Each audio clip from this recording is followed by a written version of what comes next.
شام کا وقت تھا، سورج مغرب کی سمت ڈھل رہا تھا۔ ذیشان خان اپنے وسیع و عریض کھیتوں کے کنارے کھڑا دھوپ میں نہاتے ہوئے سنہری گندم کے خوشے دیکھ رہا تھا۔ ہلکی ہلکی ہوا سے لہراتے کھیت جیسے اسے کامیابی کا سلام کر رہے ہوں۔ ذیشان خان گاؤں کے بڑے زمینداروں میں شمار ہوتا تھا۔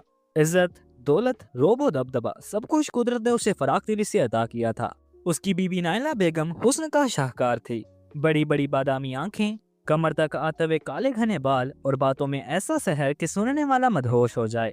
شادی کے کچھ سال بعد ان کے 3 بچے تھے، بڑا بیٹا عمران، بیٹی سدرا اور سب سے چھوٹی معصوم علیزے۔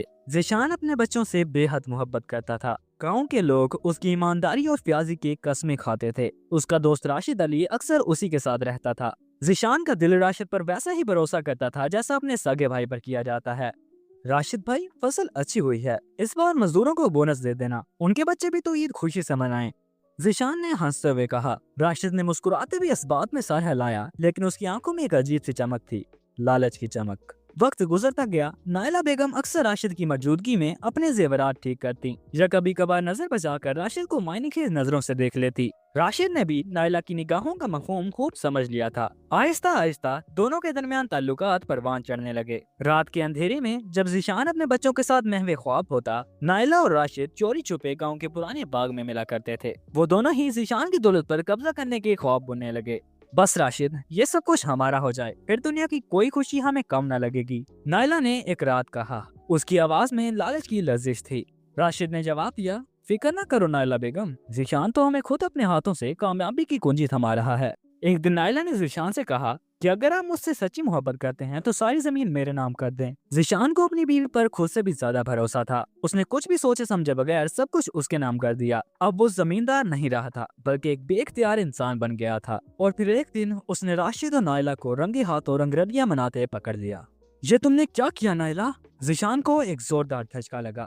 بے وفائی کا یہ منظر اس کے دل کو چیر کر رکھ گیا۔ اس کا دوست جسے وہ بھائی مانتا تھا اور اس کی بیوی جسے وہ اپنی عزت سمجھتا تھا، دونوں نے ہی اسے لوٹ لیا تھا۔ چند ہی ہفتوں میں ذیشان صدمے اور دل کے روگ سے بستر پر جا پڑا۔ بچوں کی آنکھوں میں خوف اور بے بسی کے سائے گہرے ہوتے جا رہے تھے۔ ابا، ہم کہاں جائیں گے؟ ننھی علیزے نے روتے ہوئے پوچھا۔ ذیشان نے کمزور ہاتھوں سے بیٹی کا سر پر ہاتھ رکھا اور بے بسی سے آنکھیں موند لیں۔ راشد نے ایک لمحہ بھی ضائع نہ کیا۔ نائلہ نے ذیشان سے طلاق لے لی اور فوراً راشد سے شادی کر لی۔ اس صدمے نے ذیشان کی جان لے لی۔ عمران، سدرا اور علیزے دربدر کی ٹھوکریں کھانے لگے۔ نہ کوئی سایہ رہا، نہ کوئی سہارا۔ بچے بارش کی سرد راتوں میں پرانے کچے مکان کے کونے میں دبک کر روتے تھے۔ بلاخر جن غریب خاندانوں کی ذیشان مدد کرتا تھا وہ اس کے بچوں کا سہارا بن گئے۔ ادھر نائلہ اور ذیشان نے ذیشان کی تمام دولت پر قبضہ کر کے شاہانہ زندگی گزارنا شروع کر دی۔ بڑی بڑی دعوتیں، قیمتی لباس، زیورات اور نہ ختم ہونے والی عیاشی۔ ہمیں دیکھو، سارا گاؤں جلتا ہے ہماری شان و شوکت سے، راشد نے کہا لگاتے ہوئے کہا۔ مگر یہ خوشی دیر پا نہ تھی۔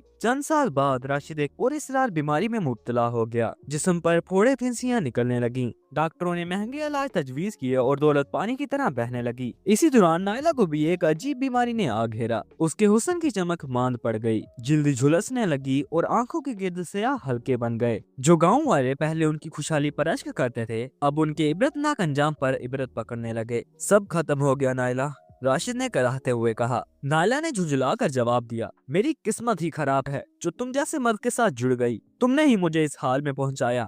ایک دوسرے پر الزامات، تلخ کلامیاں اور جھگڑے روز کا معمول بن گئے۔ رفتہ رفتہ ان کی زمینیں، گھر، زیورات سب بکتے گئے۔ وہ جو کل تک حکمرانی کرتے تھے آج دوا کے لیے در در بھیک مانگنے پر مجبور ہو گئے۔ ایک دن نائلہ بیگم اپنے کمرے میں بے ہوش پائی گئی۔ آس پاس کوئی نہ تھا۔ جب اسے اسپتال لے جایا گیا وہ اپنے انجام کو پہنچ چکی تھی۔ چند دن بعد راشد بھی بھوک اور بیماری کی حالت میں اس دنیا سے رخصت ہو گیا۔ ان دونوں کا جنازہ بھی قسم پرسی میں اٹھا۔ نہ کوئی آنکھ اشک بار تھی، نہ کوئی فاتحہ پڑھنے والا۔ نہ نائلہ کے نصیب میں سکون آیا، نہ راشد کی عیاری کام آئی۔ دولت کا نشہ، حسن کا غرور اور دوستی کا فریب سب خاک میں مل گیا۔ ذیشان کے معصوم بچوں کی آہیں اور ذیشان خان کی مظلوم روح کی فریاد رنگ لائی۔ آج بھی جب لوگ ان کے ویران مکان کے پاس سے گزرتے ہیں تو بچوں کو یہ نصیحت ضرور کرتے ہیں، بیٹا کسی کا حق نہ کھاؤ، کسی کو دھوکہ نہ دو اور ہمیشہ ذیشان خان کا قصہ یاد رکھنا۔